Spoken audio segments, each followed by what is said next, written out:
From the southernmost point of Dorne to the lands of always winter, and what is west of Westeros and the shadows in the east, this is Casterly Talk. And also today, we should talk about the shadows of Mordor, or the Southlands. We're getting there. Hey, everybody, I'm Ken Napzok, and this is a live edition, recorded live. You might be listening later on the podcast side. A Q&A, a live show, a House of the Dragon, Rings of the Power, mid-season report. We decided to just have fun. We like going live time to time. We got some of your questions in my personal Discord, which is tied to my Patreon page at patreon.com/Ken Napzok, or on Twitter, or maybe even through the Anchor app. I got some calls I'd like to catch up on. We'll see if we can get to those too. When I say we'll see if we can get to it, it's because we have a little bit of a wild show today, because we have a wild collection of guests. Lauren Romo will be joining us a little bit later in the show for the Galactic Podcast. Fortunately, Rachel just landed in another state. She's doing some traveling, so she couldn't join us, but that's okay because we have here my pal, Alden Diaz. And Alden, we have a special guest today. Take it away. Oh, Alden. You got it. Okay. Yeah. We got it. See, I'm so used to it being in your hands. Yeah, that's on me, because I said, could you guys mute yourself today? Because I keep messing up with the mutes. And that's no, it's okay. It's also on me, because I should also be able to press a button. But yeah, I was much like Isildur's heir. I walked into the mountain and I demanded that this ghostly figure hold his oath. And here he is from the Imperial Senate podcast and Octo Radio, which is where I do my Star Wars talk on a rewatch between worlds, talking Star Wars Rebels. It is the illustrious X-Wing pilot himself. Well, today a Targaryen dragon rider, Nicky Kumar. Hey, Nicky, welcome to the show, man. Great to have you on. We've met in person, probably drunk at a party at Star Wars Celebration at a hotel lobby bar, but welcome to the show, man. Absolutely. Thanks so much for having me. It's like House Mormont. I answered the call, baby. Yeah, the one I like who did. those Glovers. Yeah, exactly. I am Sad Sack Jorah, which of course makes Alden Mormont. But hey, we're gonna have a lot of fun. Nicky, what is your relationship to these two properties we're gonna talk about today? House of the Dragon / Game of Thrones, and Lords of the Ring, and that whole Tolkien world. Yeah, I mean, I'll start chronologically by life. So, Fellowship of the Ring came out, and I was I think 9. It's a good age. Yeah, okay. And I think that was like the movie experience for me that like a lot of people talk about the original trilogy being like, where it's like I remember sitting in Fellowship of the Ring and then space and time evaporated and I lost track of where I was, and it was just that. And I was like, so I think since then it's always been this sort of, real deep love for Middle Earth, for Tolkien's world, for Jackson's movies, and now this really great show that we've got going on. And then Game of Thrones was I watched the first season, and then after watching right, a little older. I watched it not quite when it aired, a few months after, and then read all the books by the time season 2 came out. So it was very much a force feeding of that world. I was like, oh my God, I can't get enough. So now to be doing House of the Dragon, it's really, incredible. Both of them incredible in the same way, because it's like I'm seeing things on screen that years ago I never would have imagined would have been on screen. So that's so much of the fun with it. Yeah. Absolutely. I know that feeling. It's great to see it. Great to roll around this world. We got a lot of people checking in here live in chat. Mike Fink, Ranger Don and Will McLean, Robert Meadows, Brandon Bell, Crafted Jedi, Eric Monroe here as well, and a lot of people saying congrats. The reason they're saying congrats is we've been the podcast has been around since 2017 versus Daily Thrones.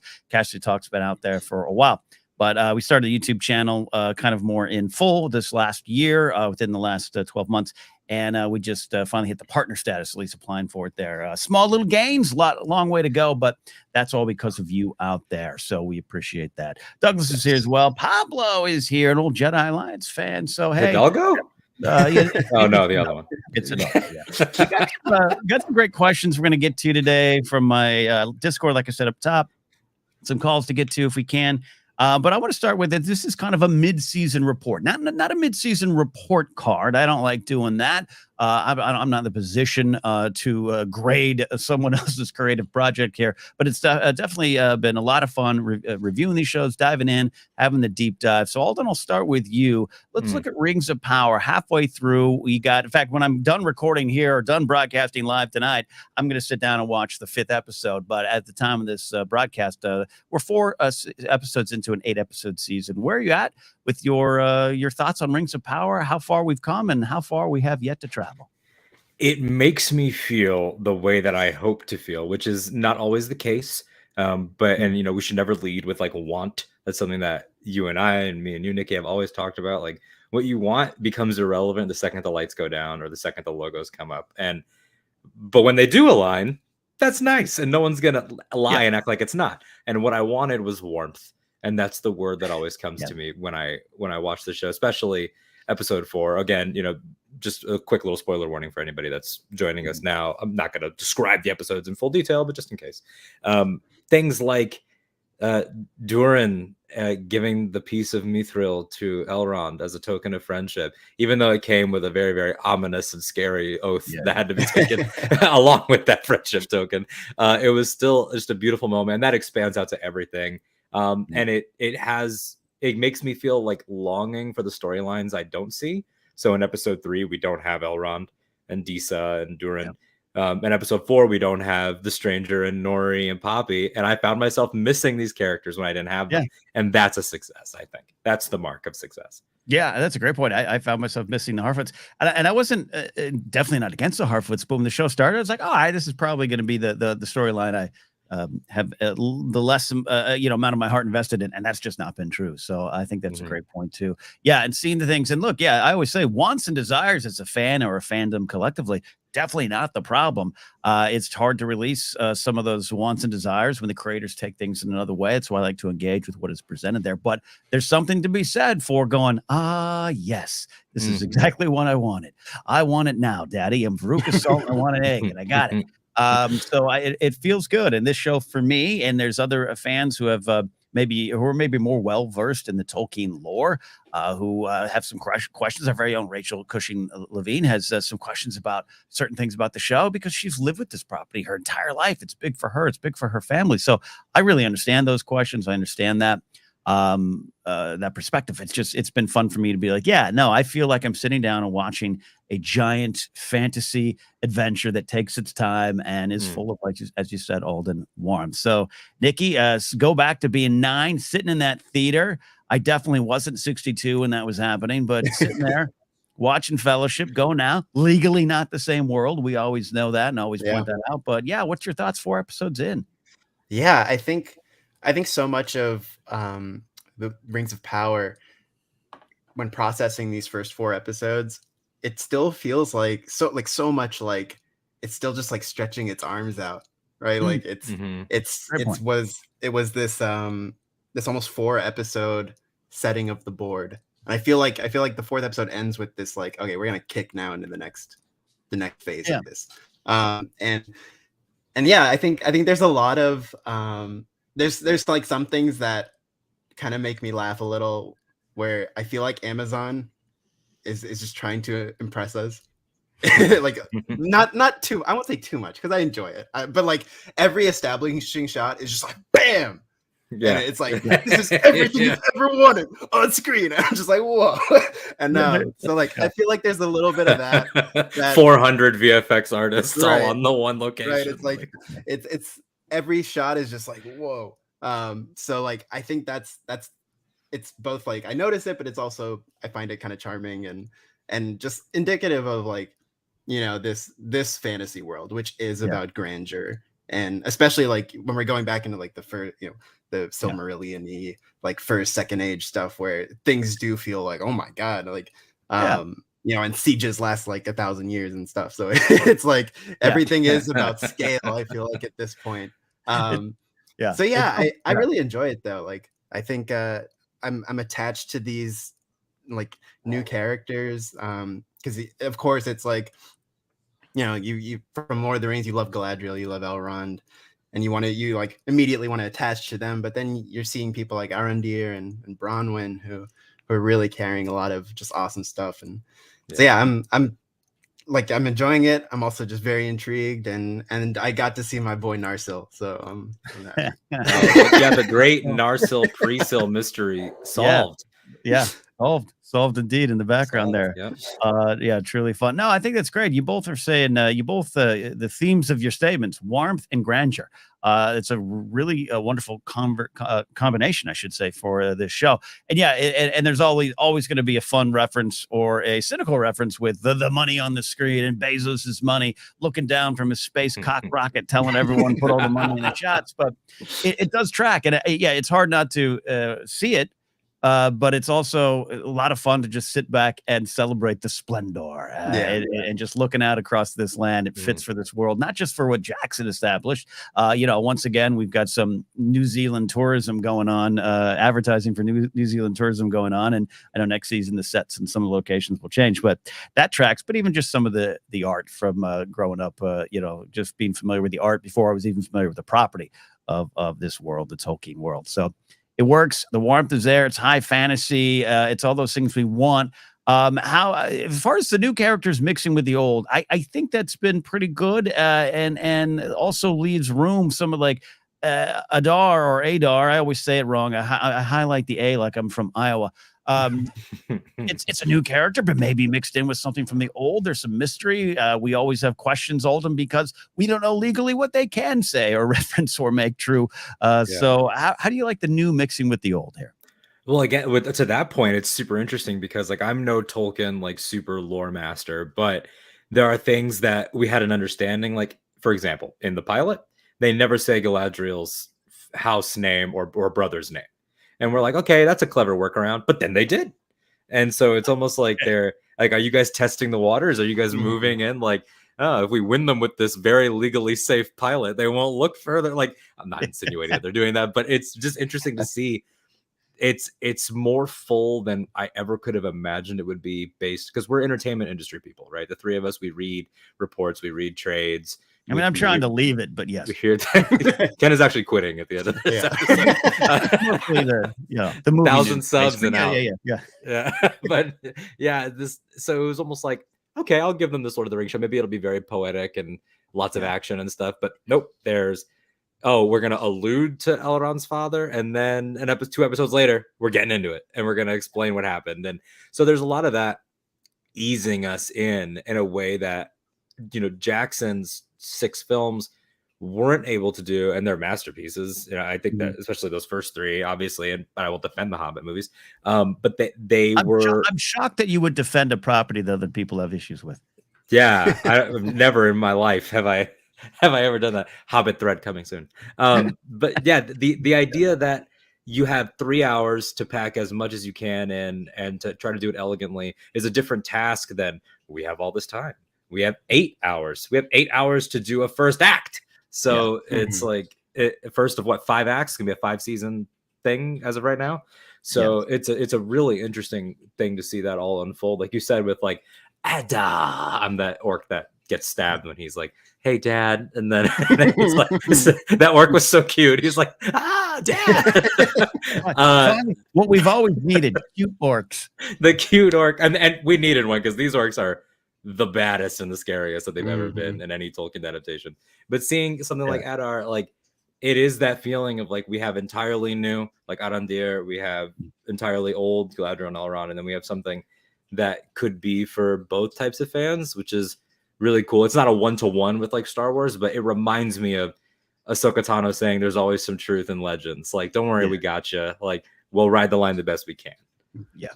No, I love your thoughts on that there. And look, I've come to appreciate the Hobbit films a lot more than I did when they were in the theater. I'm even on video and some videos just going, I didn't like it. By the way, never read The Hobbit, so I have no skin in that adaptation. Still right now? No. Still haven't. It's a lot of words, and I have 19 Star Wars books a month to read and review. So we'll get to other things. I have this book of the 1912 presidential election I've been trying to finish for a year. I'm going to finish it by the 2 presidential elections from now. It's taking you so long. You're in 1913. Yeah. Spoiler too much Star Wars. We can tell you who wins. Yeah. Oh, was it Eugene Debs, the socialist candidate? Did he win? Yeah, I let you seal. Big moment. Okay. No, love it. Yeah, and it's easy for me to joke and say, look, I don't know some of the characters who are original to the show. I have to hear you all tell me, because I'm not as familiar with the world of Tolkien, but particularly the appendices and anything outside of the movies and some of the core books. But it's come off as seamless to me, and it's been a lot of fun. And I also love the picture you're painting, Alden. I don't know what you think about this, Nicky, where Alden is painting this picture of a Tolkien estate lawyer watching the pilot and going, oh, that's good. They didn't mention it. They didn't mention that her dad. We're good. Yeah, we're good. Let him slide on the next 2 episodes. So I enjoy that a little bit. Yeah. But it's worked for me. Nicky, what about you with the old and new? Yeah, I think that's something I always enjoy embracing, no matter what the story is, whatever the world is, whether it's insert Princess Leia into Star Wars Rebels, insert Legolas into the Hobbit movies, insert whoever else, people in Rings of Power. I always think that is one of the most interesting, almost story cultural handshakes. I think to me it's actually really important. I think knowing or finding a new way to see a character from the past, and then also having an old thing enrich a new thing, and just sort of this back and forth that changes the way you view characters that you have known for years. I think that's a super cool thing that happens in stories. And I pretty much I can't really think of many times in anything where I've had a negative reaction to that. I feel to me, it always feels very enriching and sort of broadens the field. And I think the way Rings of Power is handling it is it's taking everything in my power to not be sassy about Star Wars right now. Sassy in a good way. Yeah, I know. I'll say it. I am a original trilogy, saw them in the theaters type of cat who watches New Hope with new energy because of the Kenobi series. I love when it happens. And I think that's why you can do it. I think it's why it's valuable. There's always going to be old mixed with the new, especially in Star Wars, especially stories, because they're built for that way. These are these worlds that we crawl into. We love, going through wiki pages, finding trivia questions to ask, because there's so much to roam around in, and you can always take a look at it and see where it's going. Galadriel in this series, is going to end up in a different spot, whether it's legally in the Jackson films or not. We know where she needs to get to, and it's inspiring, and there's valuable lessons in the journey. I've been pulled in, and we can start talking about some of the big things we may have loved 4 episodes in. I'm really pulled in by the theme of not just light and dark, and this is something that's been explored wonderfully on the YouTube channel Rings and Realms. I recommend you all check them out. They go deep into this stuff with some actual Tolkien professors, the team there. It's not just light and dark. It's light and dark often reflecting light. So it's hard to tell which is which. And you've got to dig in, and you got to find it, and you got to find your way, and you'll know, and you got to trust and faith. That's big stuff. More than just, hey, it's not simple just saying stand for the light and fight the dark. But I think that her story is just the center of this for me, because it's around every corner. Light and dark, and finding the difference between the two. So pretty powerful theme. Alden, I know you love your themes too. What's jumped out to you so far in this first season?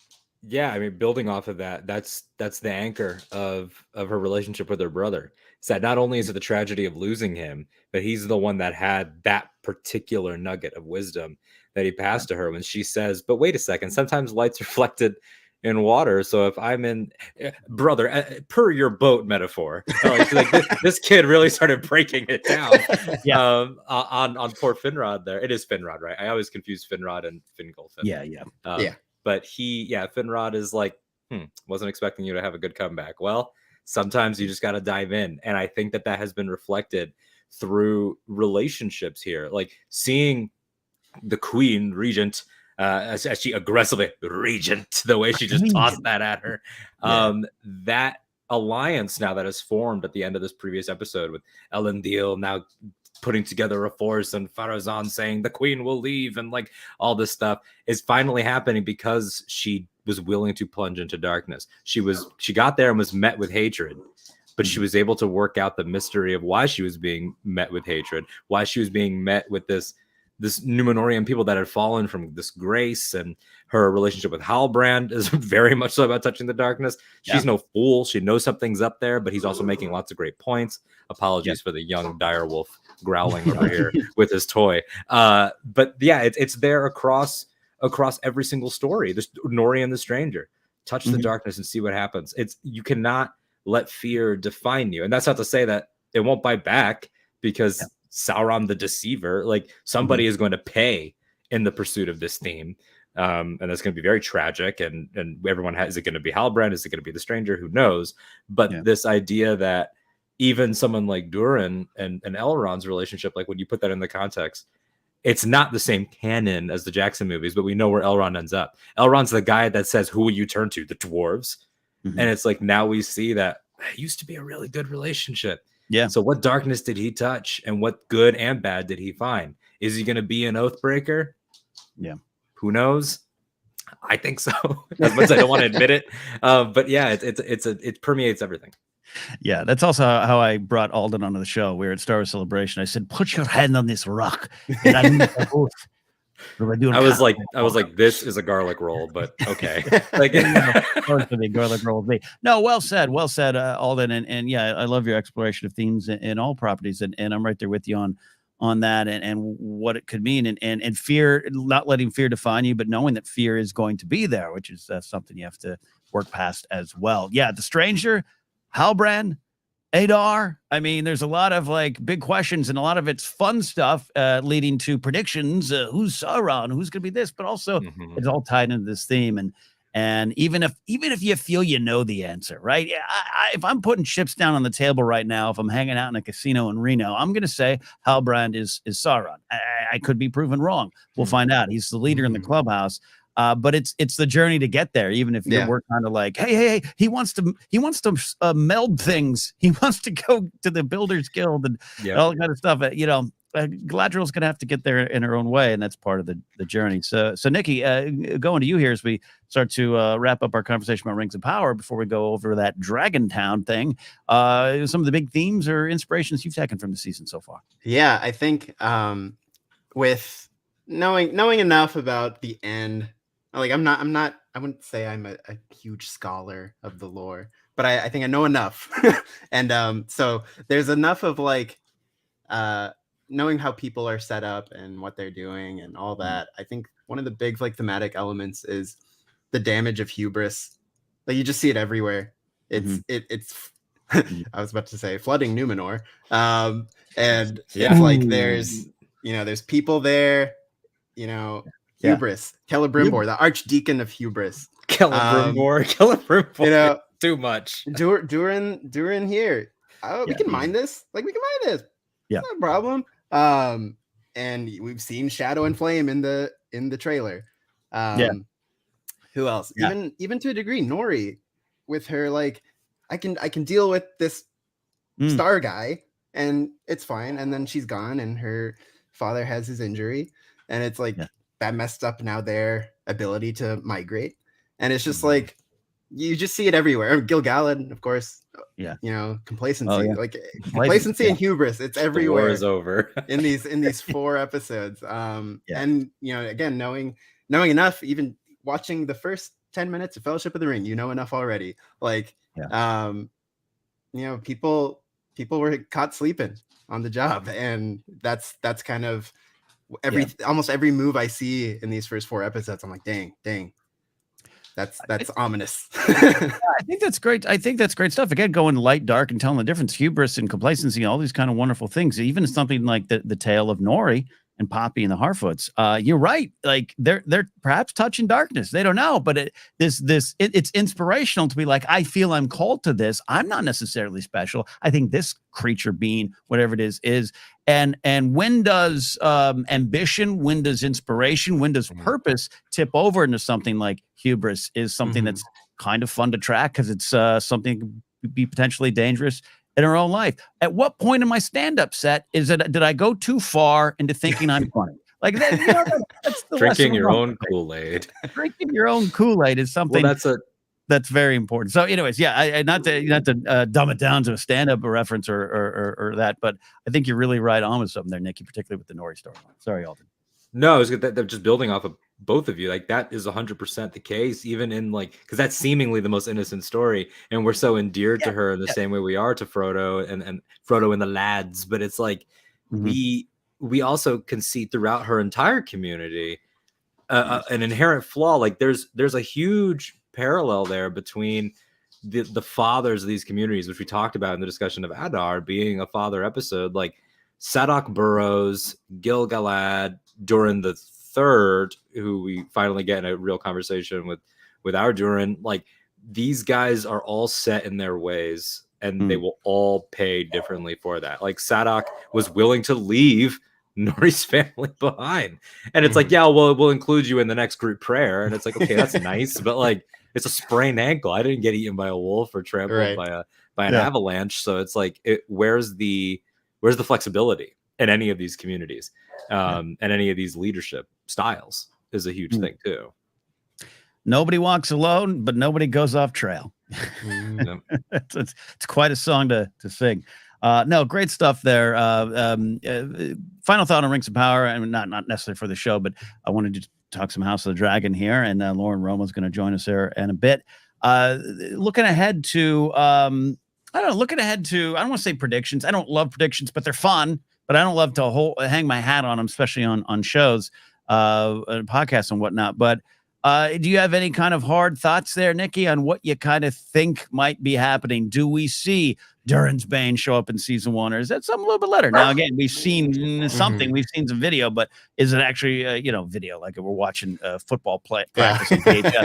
You're doing end around. The Balrog did an end around. Is Sauron as any one of these characters? Is someone we haven't met yet? Are they going left when we think they're going right? What's something that you think's going to happen, or what are some of your thoughts there, Nicky? I think like early on, I've had the Adar as Sauron thing in my head, but I think that I feel like in my heart that's a red herring. But I'll again, I don't put too much in predictions either, so I'll stick with it because I think it's cool. I think it's just a very cool vibe of like the orcs kind of bowing and like respecting this guy. It's like, why? Just some grunts respectfully, like the subtitles say. Orcs grunt respectfully. They don't do that. They don't do that to anyone. And like the notion of this blade that Theo has. I'll tell you my one prediction that I told Alden this. I was like, what I want is for Adar and the orc army to come to the Elven Tower. The cute orcs, right? Yeah, all the cute orcs up front. Hot orc summer, yeah, got it. And I want that guy who's like, do you know Sauron, boy? Like, I want him to try to supplicate to Adar and be like, I'm your servant, and then he just wipes him out. He's like, get out of my way. We don't need oaths in this army. You're done. That's my only prediction. Is that like an Independence Day when the dancer goes up top of the building in LA with the sign? Yeah. Roll out the welcome wagon. Welcome, alien. I love that. Oh, that's so good. But yeah, great. I mean, otherwise, I'm just like, I feel just very good about the ride. I'm ready to go. Yeah. I was ready to get on those ships with the Numenorians and be like, let's go. That felt good. Heads. That felt good. Rousing midpoint indeed. The great stuff. As far as Uncle Benjen as Sauron, it's the type of thing that it seems so obvious, but I always say sometimes the answer is the answer. I think there's some evidence to go in a lot of different directions, which is probably the intent. So it's been a lot of fun. Alden, do you want any other bartenders and shopkeeps and innkeeps to be murdered by Adar or Sauron? The Adar hit list continue the rest of the episode. No, well, first of all, Adar's clearly Darth Plagueis, which is obvious. Or Mephisto. Yeah, or Mephisto. I saw it hanging out there. Yeah, 100%. But in truth, I'm going to stick with the stranger is Tom Bombadil. That's what I'm. That one I genuinely mean. I don't think he's Gandalf. An argument can be made for Radagast, but like, if you're not going to go as hard into the drugs as Sylvester McCoy's Radagast, I don't need it. I love that Radagast. He's fine. He's perfect. Yeah. Halbrand. Halbrand, I still think is the Witch King of Angmar. Like, because I again, like I said with Rachel and on that review, I love the idea that what is being said is true. You are a king. It's just which one? And then which one? You are like the actual, like everything Galadriel's saying is true. You will unite those people. You are going to be the top dog, but the Witch King of Angmar was the top dog of the 9. So it's like, just because that's true doesn't mean you can't fall once you attain said status, which I think is, that's the unreliable nature of like prophecy playing in and things like that, destiny, and to have an anti Aragorn, I think would be a cool thing cinematically. I love, no, you've gone into that little bit of the anti Aragorn. I don't know why all those words are stumbling out of my mouth. It's because it's Tolkien. I've been looking at those wikis a lot lately, and I'm like, man, could you just put in a Ted, a Bob, or as we saw in Andor, a Tim? Like, please, every now and then. Tim. Great stuff.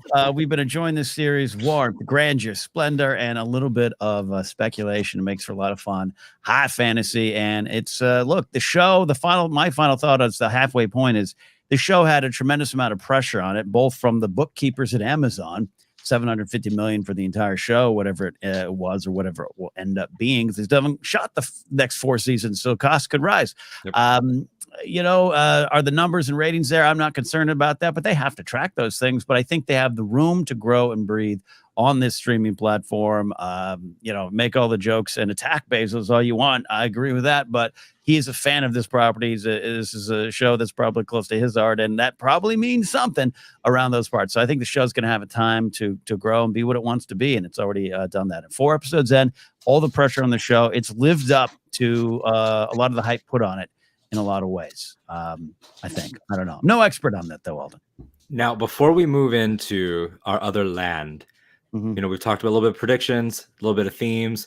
I just want to know who your superstars are so far. Who's the guy or gal, person, creature that is like your person right now? Because we do that. We're Star Wars fans. We're we like comics and things. Like everybody latches on, and I feel like I know what maybe you both might say, but I want to know for sure.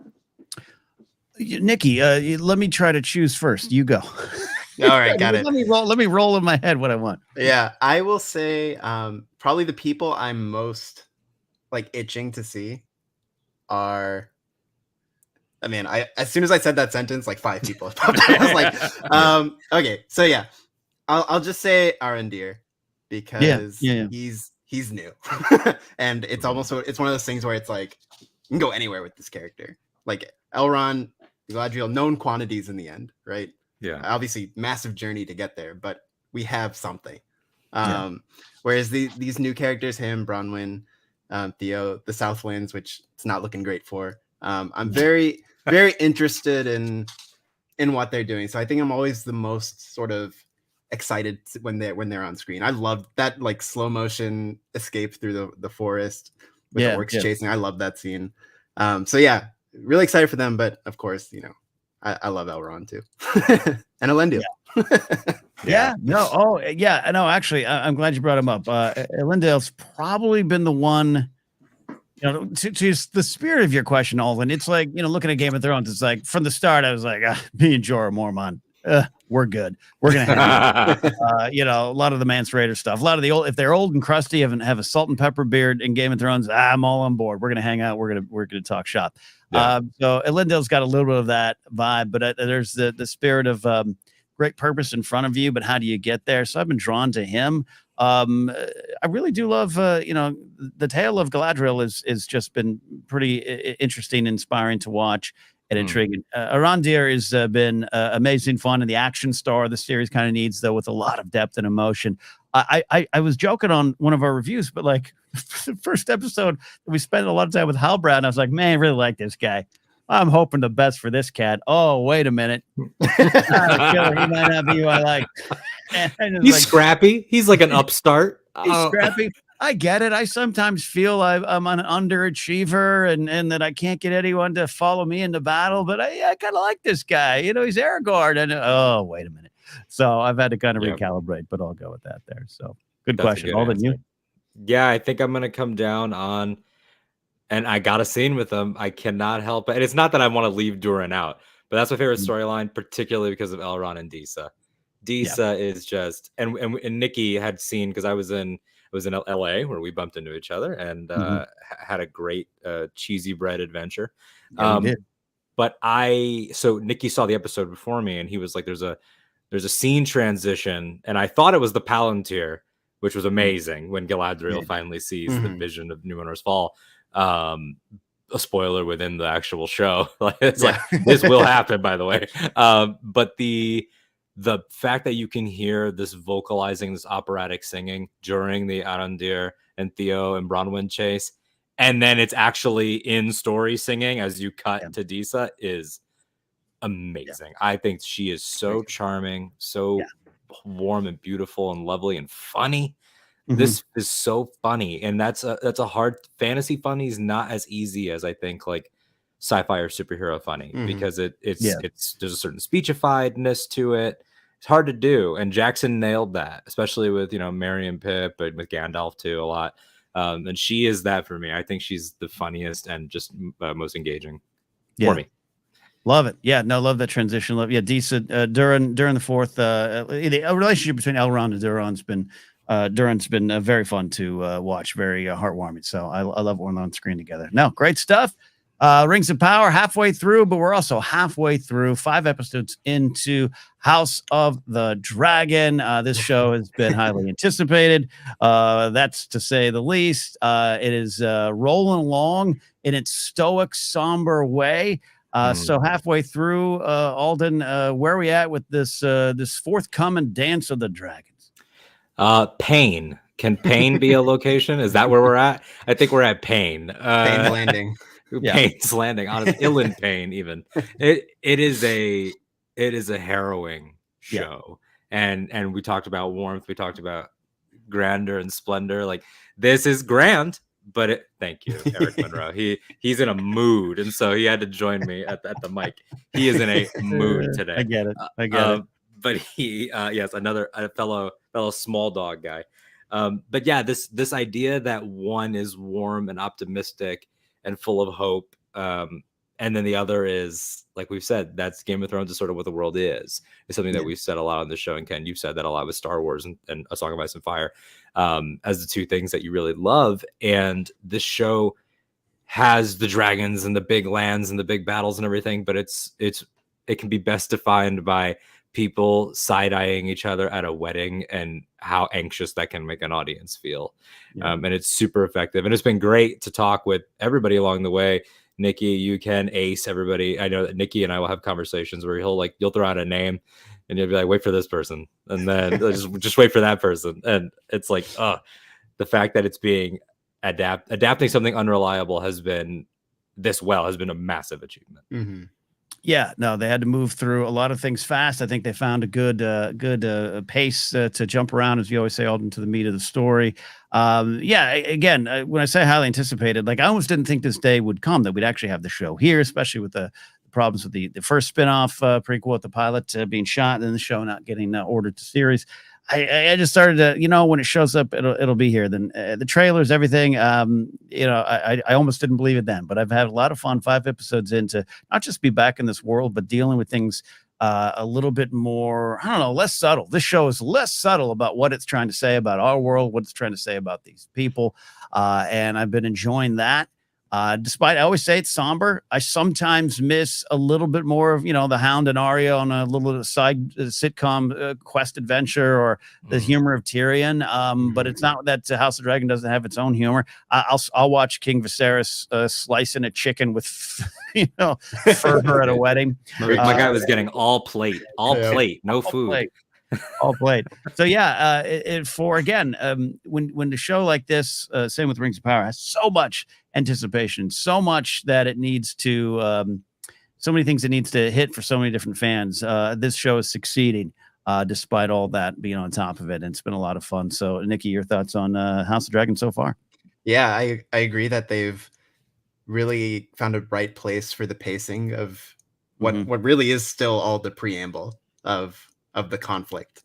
I think, going through the pages and various short stories that Fire and Blood that this is all pulling from, It's like, yeah, I've been really impressed at the amount of like story they've been able to extract from sentences, paragraphs, and turning it into something that just feels so real. Because it's one thing to be like, and Damon went to the Stepstones, and then seeing the sword and the the suicide run, and it's like, oh my god. And yeah, it's just it's so cool to have this world brought to life, especially with things like House Valerian, and reading about this house that is pretty minor by the time of the War of the Five Kings. I wonder why. And and it's like now they're this full blown powerhouse, and it's so great to see all that. And the cast has been brilliant. I think I'm struggling to think of a show where the gulf between cast adorableness and character problematicness is as wide as the Pacific Ocean. But everything's so endearing about them behind the scenes, and then you watch the stuff like episode 4 where it's just all spice, and it's looking at you, Fabian Frankel. It's all just drama and chaos and hot mess express. It's really lived up to its billing, I think, and it's just insane to think about, like, we haven't even really gotten started. It kicks up into high gear this week, absolutely, and it's already hit some gears, right? It's already been out on the highway there. So I agree with you there. And your point of just taking, not unlike what Rings of Powers had to do, taking mentions, references, names, sentences, and turning them into fully functional, deep, powerful episodes. That ain't easy, clearly, and I think it's succeeded under the weight of that as well. So good stuff there. In terms of the tone, I keep coming back to that, but I'll ask both of you. Do you, again, it's not without humor. It's definitely not without its own charismas and charms at points. I don't know what I want in its place. I agree with the decision not to have a character like Mushroom in this show. I don't know if it would work, but Alden, I say it a lot every week. Is it too somber for its own good at times? I think that it is a little bit of a departure, but I do agree. It has its charms, it has everything, and it's almost like what kind of humor. Like, it doesn't have the quippy Tyrion or the really blunt and funny Hound, but Daemon is hilarious if you buy into the BS that he's trying to buy into. Like and Nicky, we've had conversations off air about, like, very recently, like yesterday, about the memification of things and how that can get away in the way of theme. But sometimes when it is a character based meme, like Daemon Targaryen, like, does not respect being exiled. He just walks right in whenever it happens. Like, stuff like that is funny. Stuff like Viserys having that moment of, like, would you like to see the tapestries? Like, things like that. It's more smaller in character. There's nobody that you can see walk on in frame and think, I'm going to get a joke now, like with Bronn. That doesn't happen. It more comes from the side, and it can almost be anyone. Yeah, even a serious, somber moment like Rhaenyra walking back into camp covered in blood after all the stuff with the boar, which is powerful thematically, had its own kind of humor to it. Again, it's kind of Harwin. Harwin. Hey, look at that. No, I do love it. It's just, and it's different tone. I don't need it to be the same. I don't need to be a carbon copy. I think it's smart not to be that. But Nicky, where are you at with that too? And do you just want a sitcom like episode? No, I totally agree that it's the humor of characters like Tyrion are something that really stood out in Game of Thrones. But much to Alden's point, it's like I think the Daemon and the Royce guy at the wedding conversation is super funny, where he's just like, oh yeah, that sucked. And it's like, it's your wife, dude. I think Alicent walking in and being like, I'm happy for you, stepdaughter. Like, that's funny. It's that sass funny of it's like, oh my gosh, we're going. It's very like character oriented comedy, or and it informs the way they think about each other, which is not good. That's the thing, is that it's so much of the comedy, that what you particularly just said right there, the thinking about each other. Like, Corlys and Rhaenys are hilarious without saying a lot, because they're like, Eve Best and Steve Toussaint's like facials are just amazing. Like episode 1 at the tournament, where they are clearly so just above everything that is happening, is hilarious. They are the couple at the reception. which is something I love too. No, wonderful stuff there. As we look towards the next 5 episodes, I want to get some questions here from the audience, also some ones I've selected, but looking ahead for this next 5, not less about predictions, but just taking it home to the big ending and the cast switch. Let's not forget that. Shout out to Emily Carey and Millie Alcock, who just did wonderful jobs, as well as the other cast members of playing younger characters when they were younger, I should say. Yeah, the big switch is happening, though, Alden. What's your expectations for the next 5? Approximately 2 to 5 minutes of missing Emily and Millie. Not that I'm going to get over it and forget them, but they released that 160-second Rhaenyra and Laenor after she gives birth, and they just put that out as a little promo clip. Yeah, I was in. Like, it was like Emma Darcy. They are going to crush. Olivia Cook. She's incredible. Anyway, she's been on a wave. I think I mentioned this on our last stream. Like, Olivia Cook sort of has that one to watch energy, similar to like a Florence Pugh or like a Timothy Chalamet. Like, it's their moment right now, and her as Allison is going to be unreal. So I'm very excited for that. It's fun to explain it to fans that are like of the utmost like casual tier, like people like my mom who watch this, that like she won't memorize their names, but I told her like, next week they're going to be like grown women, and she's like, oh, that's gonna get even nastier. Yeah. So that type of stuff is exciting too. Yeah, it was a big decision to do this, Nicky. It was a big decision to split this season up, and we might be, you can always revisit the younger performers again with the way you tell the story. But a big decision. We'll see how it pays off, I guess. But your thoughts at it, the switch right now?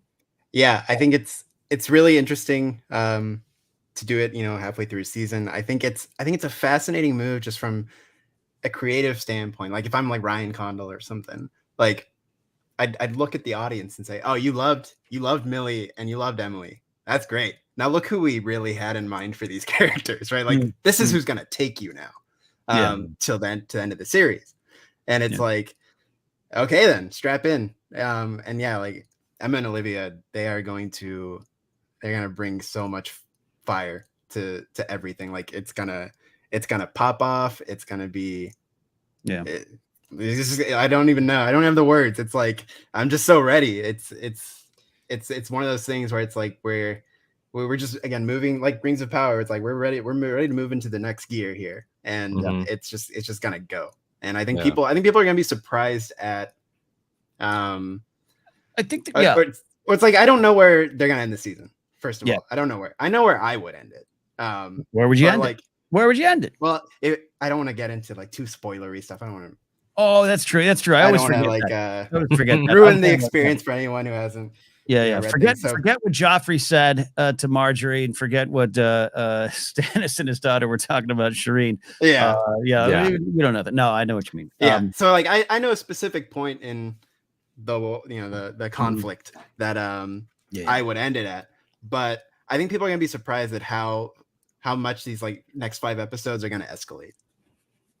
Yeah. And I think there's going to be some, to your point, Alden, earlier of, Emily Carey and Millie Alcock were so good in the leads that there's going to be a little bit of I miss them. But I think once the action picks up, once you see where these characters are 10 years on, I think it's not that, again, those are the earlier versions are being forgotten, but the show is going to, as Nicky said, kick it up into high gear, rev it in like a, Nissan on a LA freeway with no traffic. Get that about once a week. That's a fantasy world.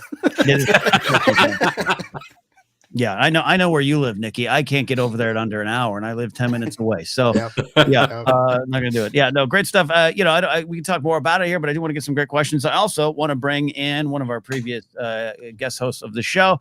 You've listened to her on the Galactic Podcast, among other shows. Always fun to have her around here. Please welcome Loro, who knows it's Lauren Romo checking on in. Loro, how you doing? Up, Lauren? I'm good. What's going on, guys? You doing all right? We're hanging out, talking about dragons and elves. Talk about that hot D. Hot D. Very literally. Best acronym ever.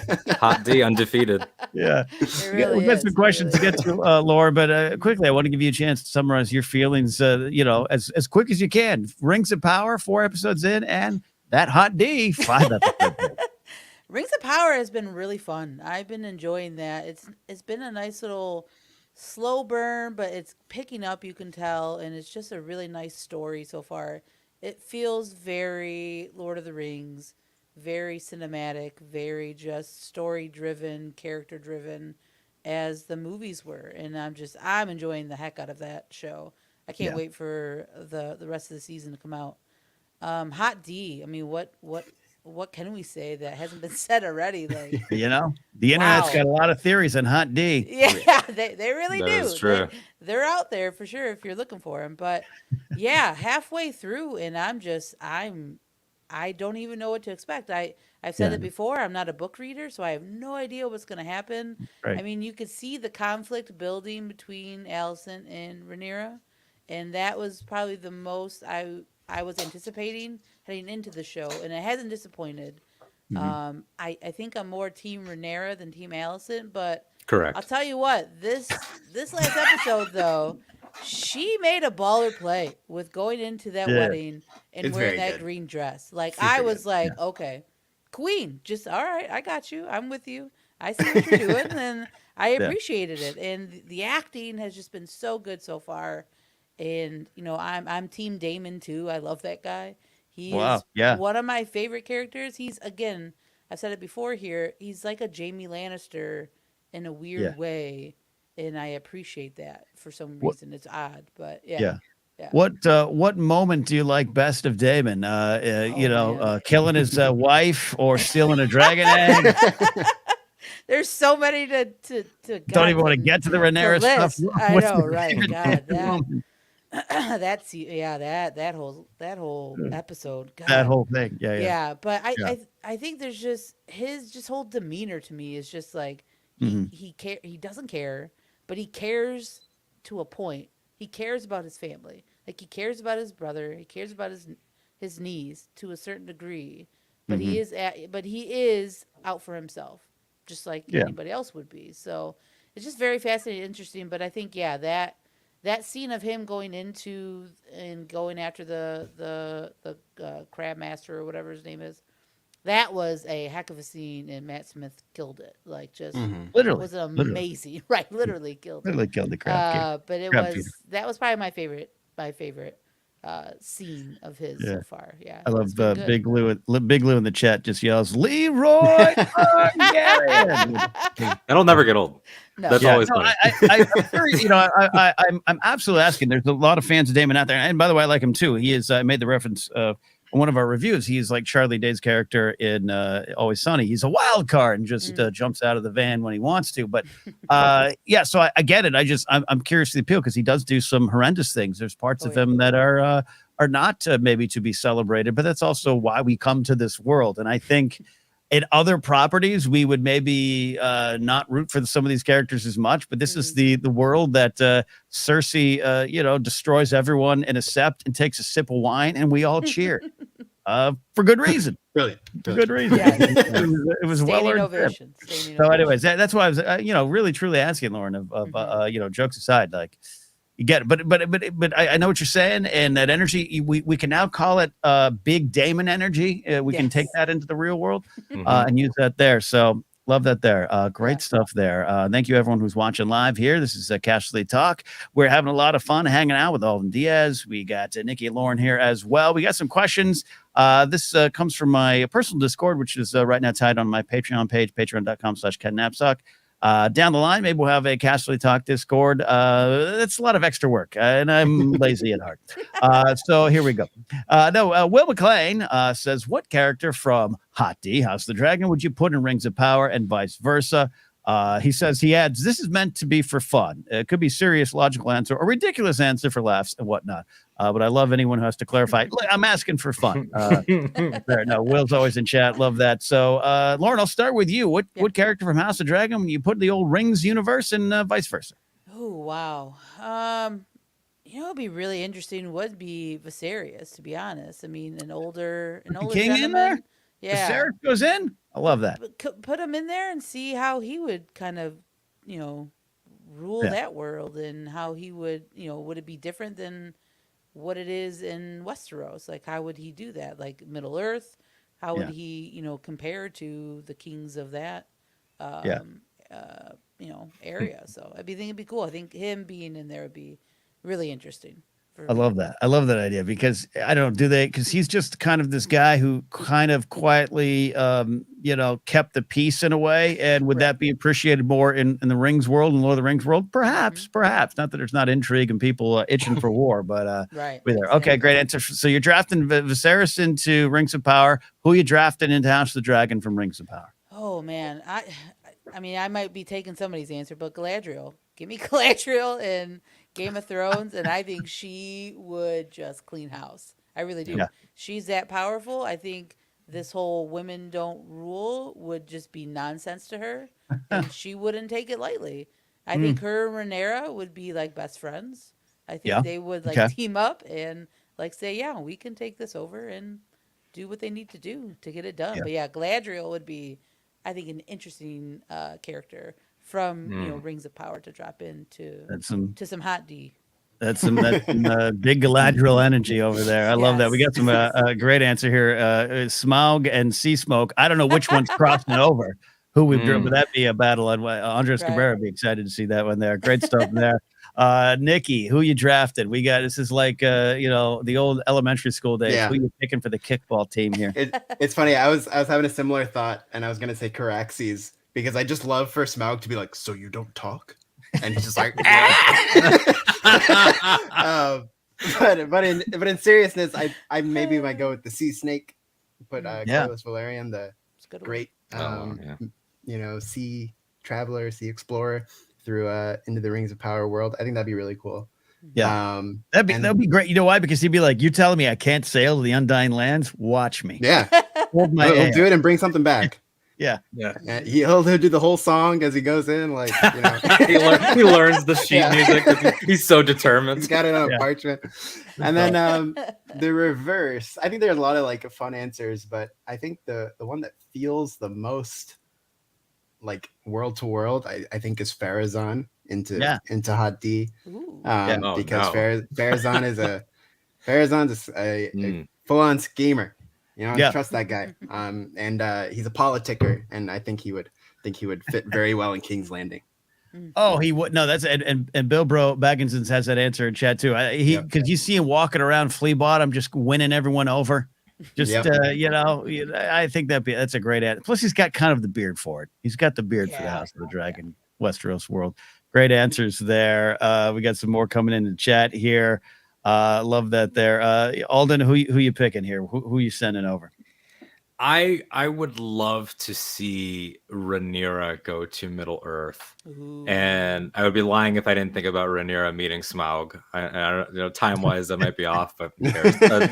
The idea of Smaug maybe being maybe compelled to have respect for somebody with that much gumption that he would be like, "I'll wear your little saddle for a moment." That would be a fun moment. And then reverse from Rings into House of the Dragon. I mean, it's I don't want to send anyone I love to die. Nori, you're off the table. You must be protected at all costs. Anyone that is vulnerable. I think we'd have to send someone over maybe Durin the Fourth. Somebody like that. Somebody that is of the toughest possible stock, that is just honor bound and would suffer no fools, who if Otto assassed him at a small council meeting, he'd be like, "We're doing a smashing contest right now." A very different kind of dwarf in Westeros. Yeah. Oh, imagine trying to treat him that way. Yeah, no. You're not getting that. You're not putting up with that. Yeah. Absolutely. Love that there. Love that. No, that's great. That's a great answer there. So that's one side of your draft, right? No, you got Rhaenyra going this way. Rhaenyra goes that way. Durin goes that way. All right. Yeah, no, the great answers. Pharazôn was close for me too. But I think if I'm taking someone from Rings into House of the Dragon, I would take Halbrand because of what I said earlier. I kind of like that guy, but I have bad feelings about what he might become in this world where he's in. So, but if he goes to Westeros and suddenly proclaims himself either the Witch King or Sauron, people are going to be like, "Well earned, man. You really discovered yourself. Good job." There's some horrible people. Let's go. So what's your sigil? Oh, the big eye? Oh, that's cool. That's a great sigil. Did you see that sigil? That'd be a great sigil, Nikki, right? You're rooting for this guy. One house. The house words are just black speech, like black speech of Mordor there, and he's like, "Oh, there's some kind of a Night King coming down from. No, let's go burn him. Let's go burn him. Ain't no one gonna come into my land." And you'd be rooting for him. And then I'd be I could love Halbrand with all my heart and not feel guilty about it there. So I'll send him there. And if I'm taking anyone from House of the Dragon and sending them over, you know what? Maybe, yeah, I think Ranger Donald kind of says the Daemon thing there. I would love to see Daemon go over into Rings of Power for almost the opposite reason, where he is so wild card like he is. He's so good but bad, and you love to hate him and you hate to love him, and he gets over to this world that is more pure of heart, and it's pretty clear. And then you can maybe really find out what's in his heart. Is he the loyal brother who does really truly like maybe his family and family history? It just wants to be loved, or is he the dastardly rogue prince? We'd find out pretty fast there, I think. So we'll see. Yeah, we'll see. Daemon will not get to ride Smaug. Daemon will annoy Smaug and it would be over. Yes. Yeah. Not gonna be like, I don't have time for this. Douglas in Discord asked this, which character from House of the Dragon do you actually think would be a good ruler? So this is kind of the old for the throne kind of question, not the odds on who actually might get it. That's a different kind of show here, but who would be the ruler, Nikki? And by the way, maybe you could throw in something for Viserys that maybe he's better than people think or better than he thinks. That's a fair thought, maybe. But I don't want to take your answer. What do you got? I think what makes House of the Dragon era super fascinating to me is I think, like, in my heart, I think the answer is no one. Like, I can't look at any of these people and say, I want to put my my money on you. There's always, in Game of Thrones we have Jon Snow, who fits this perfect fantasy trope of, those who, those best suited to power don't seek it.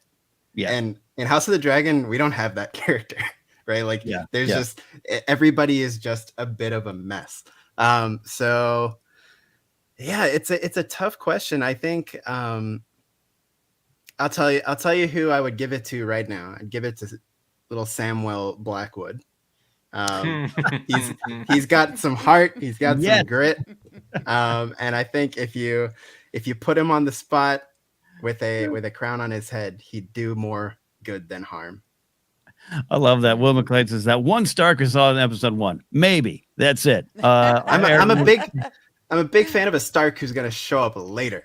Yeah, that's right. I might have put my money on him, but right now, little Samuel Blackwood. Eric Monroe says Otto Hightower. I think that's good there too. Yeah, I'll slide in here with who I think it's very, very tough. It's very, very tough in this land, and to find a true heart to lead. And I've run through the options as best I can, and to be honest, I'm struggling to find an answer because I don't know if anyone's pure of heart yet. I don't know what we kind of need. Viserys is the prospect that got away. He just is the self-defeater that probably could have been better, but he just along the way fell into pleasing everyone. And that's not necessarily a bad trait, but it's also could be a self-destructive trait. So I don't know. I feel it's a cheat answer to say no one too, but I kind of side with that. Maybe it's someone who is yet to emerge, and I don't know.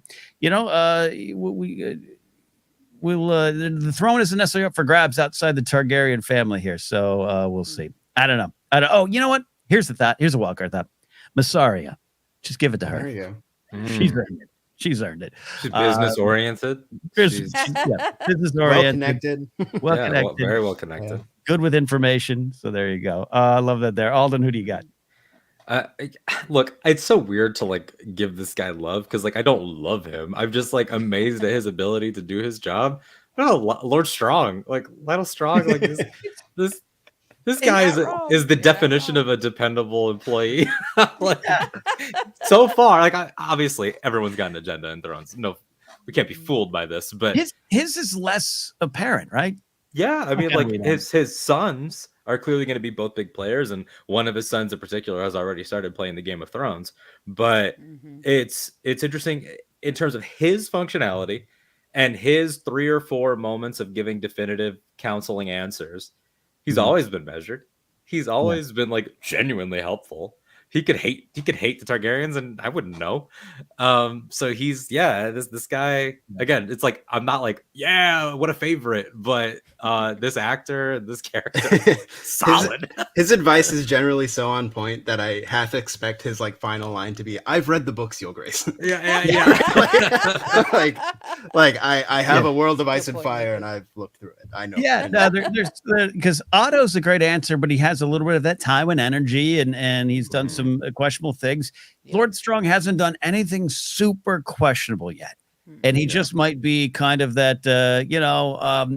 He doesn't reach too far to get what he wants, and maybe he'd slide into a position of power. Yeah, Lionel is a vote from Bill Bro there as well. Lionel Strong, indeed. So there you go, Lauren. A lot of pressure here. Who do you got? Who do you think the actual? Who'd be the best ruler of this wild cast of characters now? Yeah, I mean, it's kind of like what Nicky was saying. Like Game of Thrones, you kind of rooted for Jon Snow, right? And you rooted for certain characters. In Hot D, man, they're all a hot mess. I mean, they really are. To the point where we're at in the story. But I will say, and I'll give this character credit, Rhaenyra.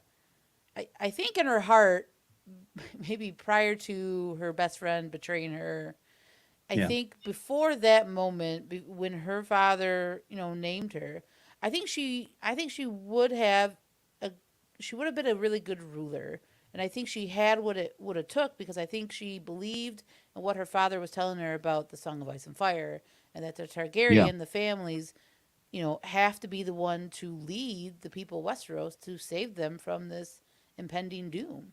And she understood that. And I think she really believed that. And she even kind of said that to Sir Criston, like, the throne is bigger than you or I. So I think she believes in the story and in the idea that the Targaryens are the ones to protect this land. And I think she would have did it with that sole purpose. Now, I think that's ruined. I mean, it's hard to say.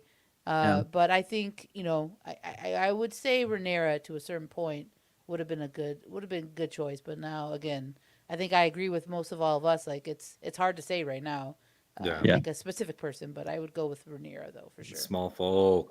This is where we all start laughing. Remember when Sam suggested democracy? He didn't even use the word democracy. He was just like, "What if?"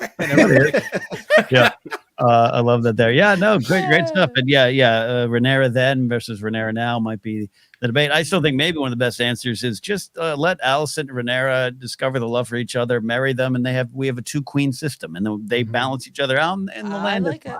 And the land is fine. But I love it with the added weight of, hey, this dagger carries this inscription, and we have to be concerned about this. I do go back to Lionel Strong. He'd probably be told that and be like, yeah, okay, cool. I got a plan for that. Cool, no problem. Question coming in here that I thought was really interesting because it ties into one of those wild theories that pops up in the Game of Thrones world, but now in the House of the Dragon era. Orlando, thanks for watching and checking in. Orlando said, do you guys think there's something to the anti-dragon Maester conspiracy and the Maester's citadel being behind the Targaryen Civil War and ultimately the death of all dragons? And Orlando follows up, Melos didn't seem very desirous to cure Viserys with anything other than the leeching, which haven't worked thus far. Yeah, and you got the other, was it Orlin? I think the other Maester is kind of like, I've got something. And Melos is like, no. This is great because this is something that kind of pops up even if you're looking at the Game of Thrones era of the Maesters, the suppression of magic, the return of magic, dragons being tied into that. So I love going into this, and like any good prophecy or speculation, it's how you view it and how you want to engage with it. So Nicky, what do you think about this idea? Is there kind of are we seeing part of the conspiracy play out now? Let this Dragon King die. Give him a leash. I think it's one of those things. It's like I'm not particularly tied to it, like I don't think about it, but like I think it's super feasible, especially now with the Citadel being in Old Town, the seat of House Hightower, and it's all that, and and the point about Game of Thrones, and especially in the books, it's a much bigger feeling of this anti-magic. The Maesters are trying to clamp down on what you can know. Those are definitely big things at play. more so in the novels. So I feel like it's definitely something I can see as brewing. It's like whether or not they take the time to address it, fill it out, I'm not sure. And then I feel like if they don't, then it will just kind of remain a fan conspiracy. But if they start like really digging into it, I think that is a really interesting angle. Because it gives sort of more agency to like just this office. Like they're just these guys going around, or are they, or do they have like something a little more meatier on the agenda? Right.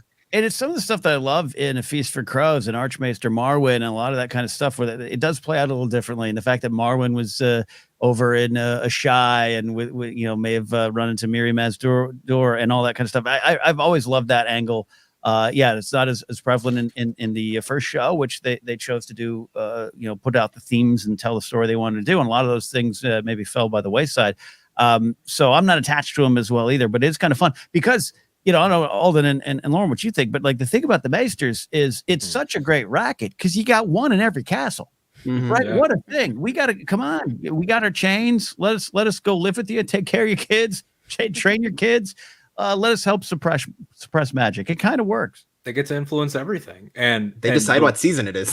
Exactly. Yeah. They just get to. We're just gonna say it now. Like there's a trend in the original show where it is presented to you for a long time, like this is an honorable order of experts on things, and maybe Pycelle's just the awful one, and then you meet Qyburn, and you're like, okay, you're like more awful, but in a different way. He's not even a maester.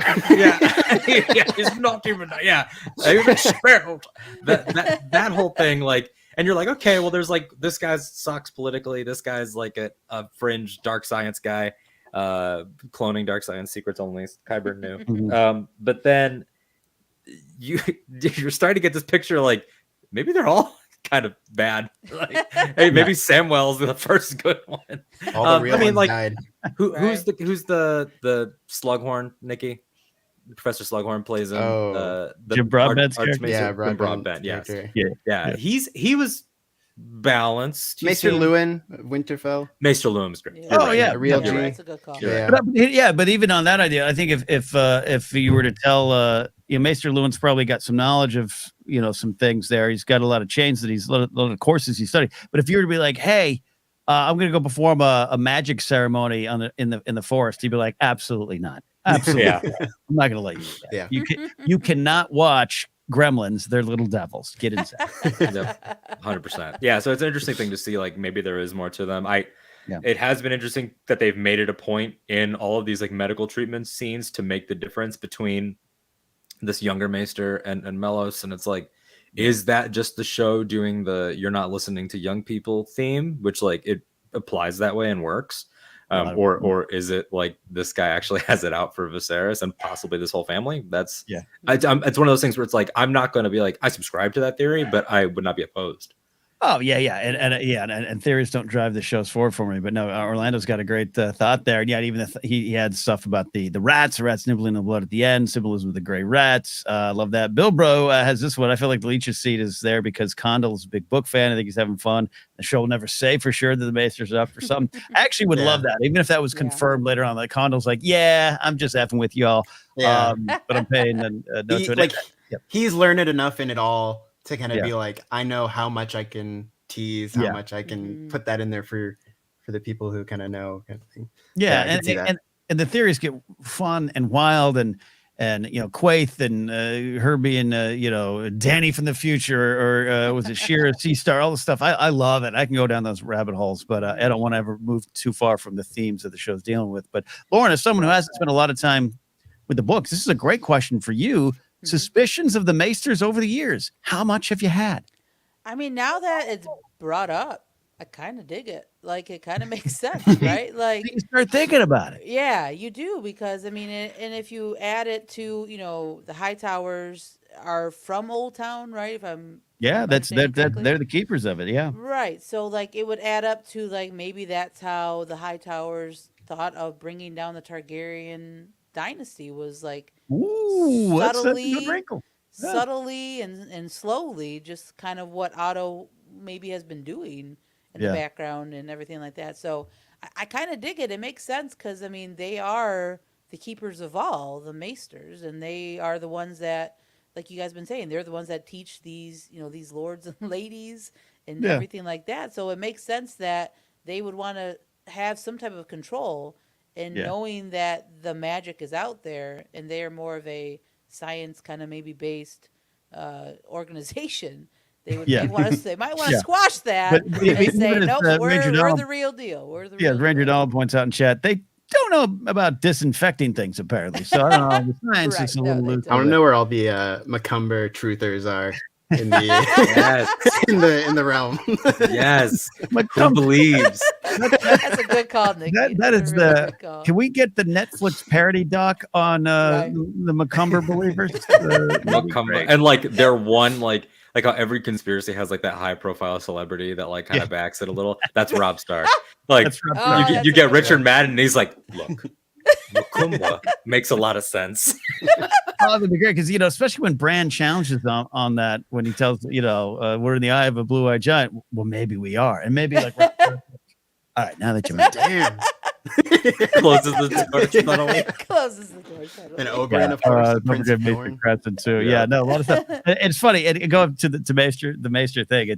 I think again, it's played totally different, I think, in HBO's Game of Thrones. But just for us as a pop culture society, there we meet Maester Luwin first, and he's so nice, and we're so sad when he goes. So it's a great way to go. Hey, and Aemon Targaryen, Maester Aemon, we like him. Yeah. We like him a lot. Oh, that's true. The rest are pricks. It's the inverse. Yeah, it's the inverse. Right. It's the inverse. It's the inverse. Because there's something too. I love Qyburn, Anton Lesser. Can't wait to see him in Andor. He's a spectacular performer. He's so great at Qyburn, and it's a long play for that character. But it got to the point too where as I'm starting to root for Cersei more, I'm rooting for Qyburn. And I'm like, yeah, those effers kicked him out, dummies. He just wanted to experiment and turn people into zombies. Like, come on, he's great. He's great. So could be something there. We're almost done with the show here. I did want to play. I want to go to the Ravens. We always like to send the Ravens. You can call in via the Anchor app. I apologize. I've been behind on some of the calls, but I did want to play this one from one of our longtime listeners and supporters. He's in chat now, but he has been with me along with Ranger Donald from the beginning there with the Daily Thrones days. And I think there was that kid Alden who used to call into the show. I don't know what happened to him back in the day. But Eric Monroe's got this one, this call, and I want to play this here. Hey, Ken, Alden and Casterly Talk. So I just really wanted to praise Millie Alcock for doing just such an amazing job as Rhaenyra Targaryen. It was a very important role, and she really had to lay a foundation for this character that we're going to see throughout the series. And I just think she's brought such a strength, a little bit of a vulnerability as well. And I just think she's been terrific. And I don't want her to be forgotten. I know Emma Darcy is going to be probably fantastic in the role, but I think we all should remember that Millie Alcock will always be the first that played it. And also, as far as I'm the King of the Narrow Sea, I love the episode. And I really want to say I loved seeing Storm's End. House Baratheon is my favorite house. We saw Under the Stormlands with the Shadow Baby being born, and we saw the parlay in the Stormlands between Stannis and Renly. But actually seeing Storm's End, loved it. And it made me think of the guy who rules Storm's End right now, Gendry Baratheon, who I wouldn't mind seeing again in the Jon Snow show. Ooh, there we go. Bringing it back to the Jon Snow. Everyone's coming back for the Jon Snow spinoff. I love it. Great thoughts. Yeah, we talked a little bit about it earlier, but I think it's a great way to kind of close the show here as we say goodbye to these two performers, at least for now. Again, flashbacks, the way you tell the story in season 2, I'd be rooting for it. And rooting for them to find out a way to bring these performers back, all of maybe the younger performers. But we've praised Emily Carey. She's so great at Alicent Hightower, so great providing heart to that character that might not even be on the page simply because of the people telling the story in Fire and Blood and their view of the character. But focusing here on both Emily Carey, but Millie Alcock as we leave. Alden, what do you think about Eric's call and the well-deserved praise for this performer? Yeah, I mean, well said there on that call. I start leading with Millie immediately. Like, again, like we started, there's going to be that moment where I'm like, oh, she was so good. And it's really hard to do, not like it's the same thing, but like looking at like Hayden Christensen was a huge part of 2022 with his return to Star Wars. Like, it's hard for a young performer to make somebody sympathetic when we also know that there's like a wrath that is like slowly building up. And I think that was something that she balanced out so beautifully throughout these, where like those moments of humanity of like, I just want to fly across the sea and eat cake. And the first time she meets Kristen, or, coming home to her parents and she smells like dragon, like all that stuff, you completely understand who this person is at their core. And then, like to your point, Lauren, about like her suitability and like how she would rule and how that is corrupted and changed. Millie played that all so perfectly. There's elements of like universal stuff that's like even teens in our world have, like just the feeling like really done with the parents, or like eye rolling at Jason Lannister and things like that. She nailed all those beats. But then the destiny element that her father has imparted onto her, I mean, she did so beautifully with all of that. So yeah, I mean, I'd love to see a return. Yeah, and a great career about to take off for Millie as well there. So, Nikki, your thoughts on her and Emily Carey as well as we move on to the final 5 episodes of season 1. For sure, yeah. I think they both deserve all the praise they could possibly get. I think to be so pitch perfect for these two characters that are the core of the show, the conflict, and to again not even be the casting for the majority of the series. Like it again, like Emma Darcy and Olivia Cook were the first announcements as Alicent Hightower, Rhaenyra Targaryen. Like they're the headliners, and for these two young actors to come in and play them for 5 episodes and just nail everything, and even do they navigate the little mini time jumps that we've already been through, and to show growth and change in those characters in just these few episodes. They're incredible. I'm definitely gonna miss them. It's one of those things where it's like, yeah, we miss them and then we move on. But like, I think they've got great futures ahead of them. That's for sure. Whether they're back in the show or not, their little star is about to go. Absolutely. And tracking their growth from definitely more innocent time, young teenagers hanging out under a tree, to where they are in episode 5.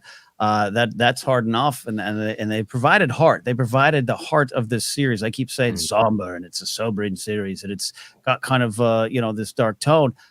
Their heart. They're navigating these waters. The big the big scene in episode 1, the death of Emma Targaryen, Emma Arryn in birth. There was, controversy aside, was this signpost for both of them, what this world will do to them, what this world views them as, and how they're going to relate to that. And to track that from that episode to now, they've done such a great job. 2 sides of the coin, and it's unfortunate that this society, and quite frankly, our society, puts them at odds and tears them apart instead of builds them up together. That's been one of the big themes. But Lauren, I'll close with you. Your thoughts on these 2 young women in this world that is not unlike, minus the dragons, our world at times. Yeah, they really played it so well. I mean, if Millie and Emily don't play it as they do, you don't get sucked into the story. Like, I mean, that's full stop. Like, without their acting, without their emotional beats that they hit in each episode, in each scene that they were with together, that relationship, which this, like you guys have been talking about, the foundation of the show is based on. You don't have this show moving forward. Like, they have to set this up to get to where we are right now, getting to this halfway point. Like, they have to get us there.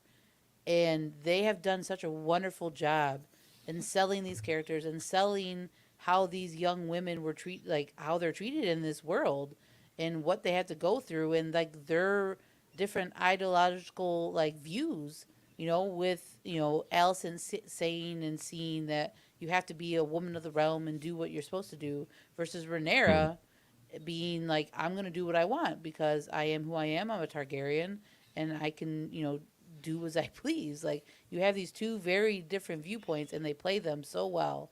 And there's so many scenes that they're so well in together. And I hope we see them again in season 2 for flashbacks.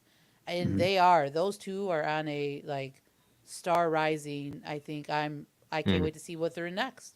Like, they have captivated me from episode 1 till now, and I hope we see them again for sure.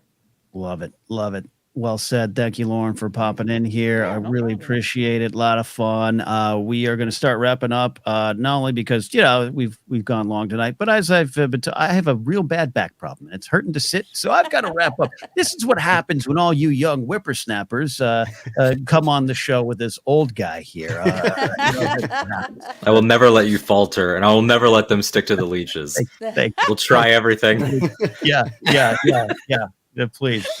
Appreciate that. No, thank you all. Thank you everyone who watched live here tonight, and those who are listening later on podcast form. Really appreciate you guys checking in that. And yeah, we are now on the path to being a partnered YouTube channel. We started the YouTube channel this year in full speed. So, it's always tough out there. And we appreciate you guys. Like I always say on the local news, there's a lot of news choices. We thank you for choosing us.